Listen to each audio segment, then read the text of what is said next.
Bisa ngaca nih coy. Wih, boleh break kembali lagi bersama saya Elvin pastinya di Kudet Mobile. Ini adalah video review saya tentang Sony Xperia XZ3, mantan flagship nih, karena memang udah menggunakan Snapdragon 845. Ya sekarang sudah 888 plus ya kalau nggak salah ya. Ya oke lah, nggak apa-apa lah ya. Jadi pasar di channel ini Kudet Mobile itu ya kalian-kalian yang suka dengan mantan atau ex flagship gitu coy. Jadi ya saya hadirkan atau review nih ya HP-HP mantan flagship nih. Abis XZ3 review apa lagi coba tulis kolom komentar dah. Oke, ini udah saya pakai kurang lebih seminggu ya buat main game, buat scrolling TikTok, Instagram lah, YouTube, main game, TikTok, Instagram, YouTube, main game gitu-gitu terus lah. Bahkan kemarin sempat saya bawa juga pas ke pantai gitu, nyoba kameranya gitu kan. Ya ada plus minusnya sih, namanya juga HP, namanya juga barang ya, ada plus minusnya. Ini saya beli di harga 1,8 juta. Kalau misalkan saya cek di marketplace itu sekitaran 1,8 sampai 2,2 juta lah. Tergantung ya mulus atau enggaknya. Ini saya dapat yang paling mulus coy. Dan ini bukan global ya, melainkan ini dari Jepang langsung kalau nggak salah ya. Itulah HP-HP dari Jepang gitu coy. Yaudahlah, namanya juga buat review gitu kan. Ya apakah worth it di harga 1,8 sampai 2 juta 200-an? Ya langsung aja kali ya kalian simak videonya baik-baik. Sejak terakhir digunakan pada Xperia XZ1, pakem desain boxy khas Sony Xperia mulai ditinggalkan. Dan hasilnya, desain baru ini mendapatkan banyak kritikan. Ya walaupun bagi saya pribadi, desain dari Xperia XZ3 terbilang cukup apik, terutama bagian depannya. Bezel atas bawahnya masih lebih baik lah, ketimbang penggunaan desain mainstream lainnya seperti dot drop ataupun notch. Branding dari Sony juga masih konsisten hadir di bezel bawah. Sisi tepinya saya suka, lengkungannya cakep banget dah. Lalu soal layarnya, bagi saya merupakan sajian utama dari Xperia XZ3 dengan bentang layar 6 inci di resolusi 2K 2880x1440p dengan rasio layar 18:9. Tampilannya sangat tajam dan padat berkat kerapatan piksel hingga 537 ppi. Panel POLED-nya dilapisi Corning Gorilla Glass 5 dan dijejali beragam teknologi andalan dari lini TV-nya Sony, yaitu Bravia seperti HDR, Triluminos Display, dan X-Reality Engine untuk memastikan pengguna merasakan pengalaman display terbaik.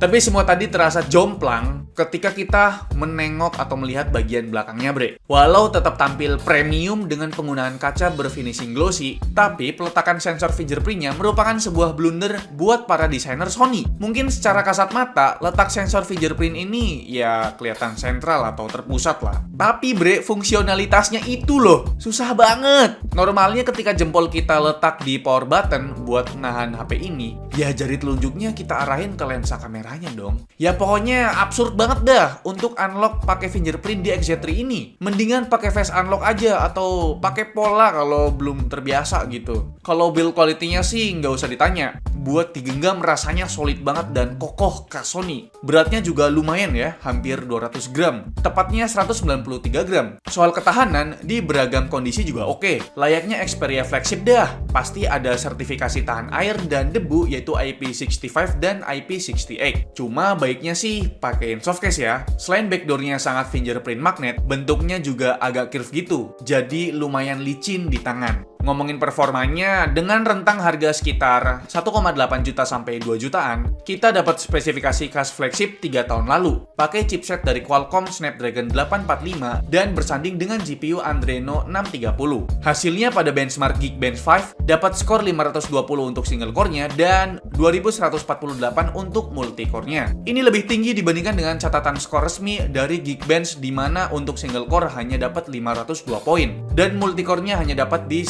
1956 poin. Benchmark selanjutnya ada dari 3D Mark. Pertama ada Wildlife di 1422 poin, Wildlife Extreme di 507 poin, selanjutnya di Slingshot dapat poin 5416 poin, dan Slingshot Extreme di 3783 poin. Angka-angka tadi terbilang cukup baik ketimbang hasil benchmark dari HP terbaru seharga 2 jutaan yang pakai chipset MediaTek Helio G80 seperti Samsung Galaxy A22 4G. Dan untuk tes gaming saat bermain Genshin Impact, beberapa kali saya mengalami stuttering yang diakibatkan panas berlebih. Tapi untuk game Battle Royale seperti PUBG dan CODM, kinerjanya masih cukup mumpuni bre. OS pada Xperia XZ3 adalah Xperia Launcher berbasis Android 10, yang tema UI-nya sangat mirip dengan Android stock. Ada fitur menarik yang mereka sebut Side Sense. Hanya dengan double tap tepian layarnya, maka akan muncul menu yang menampilkan daftar prediksi aplikasi berdasarkan interval penggunaannya. Mirip kayak Samsung coy. Perihal multitasking, RAM berkapasitas 4GB masih dirasa cukup jika tanpa penggunaan gaming, bre. Walaupun ada opsi lainnya yaitu RAM 6GB dengan storage yang sama 64GB yang bisa diekstern atau diperluas dengan micro SD. Berlanjut kita bahas soal kamera ini, bre. Cuma dapat skor di DxOMark sebesar 79 poin. Tentu udah bisa menggambarkan kualitas dari kamera Xperia XZ3 ya. Tapi kenapa serendah itu sih? Bukannya sensor dari Sony kan terkenal cemerlang untuk platform mobile-nya. Bahkan beberapa brand menggunakan sensor dari Sony loh untuk varian flagship-nya mereka. Dari beberapa sumber sih bisa disimpulkan bahwa software image processing pada lini Xperia yang disebut Beyond Z belum begitu optimal, bre. Itu yang menyebabkan hasil potretannya kurang berkualitas. Padahal secara spesifikasi, lensa tunggal yang digunakan cukup berkelas, bre. Menggunakan sensor IMX400 Exmor RS beresolusi 19MP dengan bukaan f2.0. Sedangkan untuk kamera depannya beresolusi 13MP dengan bukaan f1.9. Dan untuk hasilnya sendiri seperti ini. Ya menurut saya pas kita pakai di indoor itu rada kurang ya buat foto pakai XZ3. Tapi pas saya coba dibawa ke outdoor gitu ya, keluar, ya rada lumayan lah. Tapi buat dynamic range-nya kalau misalkan kalian foto yang kadonya tuh luas, wah amburadul deh hasilnya. Kurang bagus gitu ya, detailnya juga kurang dapet gitu kan. Tapi kalau misalkan kalian foto close up atau dekat gitu, jaraknya dekat, kadang bagus dapetnya. Warnanya yang dihasilkan natural, solid lah gitu ya. Dan untuk kamera selfie-nya yang saya bilang tadi, dia mut-mutan. Kalau di luar bagus, ada sedikit bokeh-bokehnya, detailnya juga oke buat kamera depannya atau kamera selfie. Tapi pas kita bawa di indoor, pak, kurang cahaya gitulah, cahayanya kurang gitu ya. Udah detailnya kurang, terus overexposure juga kalau misalkan cahayanya terlalu berlebihan. Jadi ya buat image processingnya masih kurang bagus lah gitu. Dan yang saya suka di sini ada mode bokeh. Ini mode ya, bukan lensa ya, yang artinya yang proses tuh bukan lensanya, melainkan dari softwarenya langsung. Terus kalian juga fotonya harus deket ya, nggak boleh jauh-jauh. Terus kalian bisa atur juga tingkat kebokehannya, dan menurut saya sih hasilnya lumayan bagus walaupun bukan langsung dari lensanya.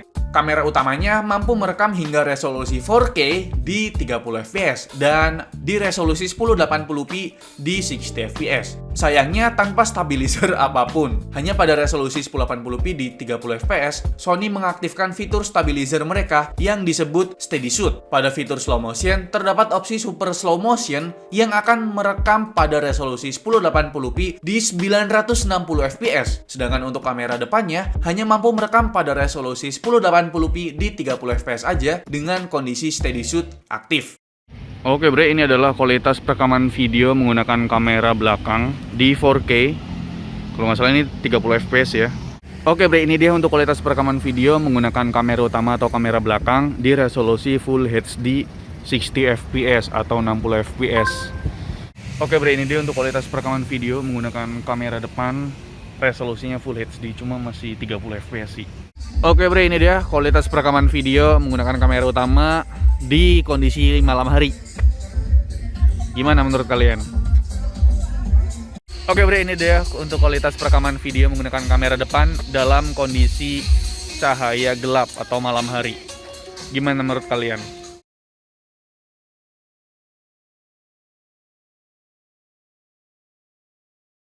Untuk audionya, terdapat stereo speaker dengan embel-embel dynamic vibration system yang bagi saya kurang berguna. Soal baterainya sendiri berkapasitas 3300 mAh, cukup kecil ya untuk layarnya. Tapi emang flagship rentang baterainya sekitar 2000-3000 mAh aja bre. Sedangkan untuk pengisiannya, terdapat fitur USB Power Delivery 2.0 up to 18 watt.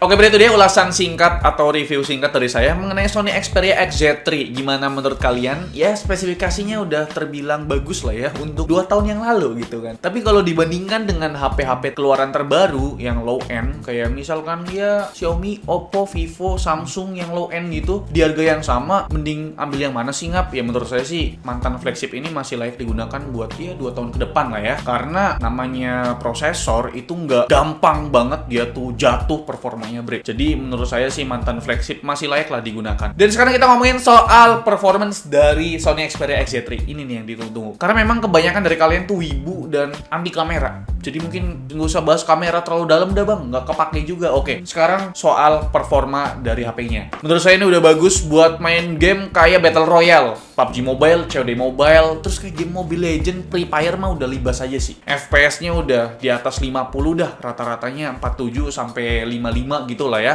Ya buat settingan game PUBG Mobile sih kita dapat smooth extreme dan HDR ultra bre. Sedangkan buat game COD Mobile kita dapat high juga, tapi frame rate-nya high. Ya sebenarnya buat main game kayak Battle Royale yang tadi saya sebutkan itu udah oke banget sih menurut saya sih, nggak ada yang namanya stuttering ataupun nge-lag sama sekali. Tapi berbeda dengan game yang satu ini, yaitu game Genshin Impact. Setelah saya cek, setelah saya coba ya pakai settingan low ataupun medium gitu, di frame rate 60 fps, ya memang dia lancar di awal. Nanti pas udah gelut, udah stutter dah. Parah banget sih, kalian bisa lihat dari video cuplikan ini ya. Jadi menurut saya sih mungkin di set 30 fps aja, di settingan low aja udah cukup lah. Gak apa-apa main 30 fps tapi nggak ada stutter, itu udah oke menurut saya. Dan ya memang kalau lama-kelamaan pasti yang namanya panas itu tidak akan terhindar. Panasnya itu lumayan banget kalau dipakai buat main Genshin Impact. Dan ya kira-kira itu dia untuk performa buat bermain game. Sekarang ngomongin soal baterai kali ya. Di sini saya udah tes buat 3 pengetesan. Pertama main game PUBG Mobile ya. Jadi main game PUBG Mobile itu dari jam 7:10 itu dalam kondisi 99% sampai jam 7:28 menit itu jadi 91%. Dan selanjutnya untuk bermain Genshin Impact dari jam 6:02 menit itu kondisi 97% sampai jam 6:13 menit jadi 92%. Kira-kira main 11 menit itu berkurang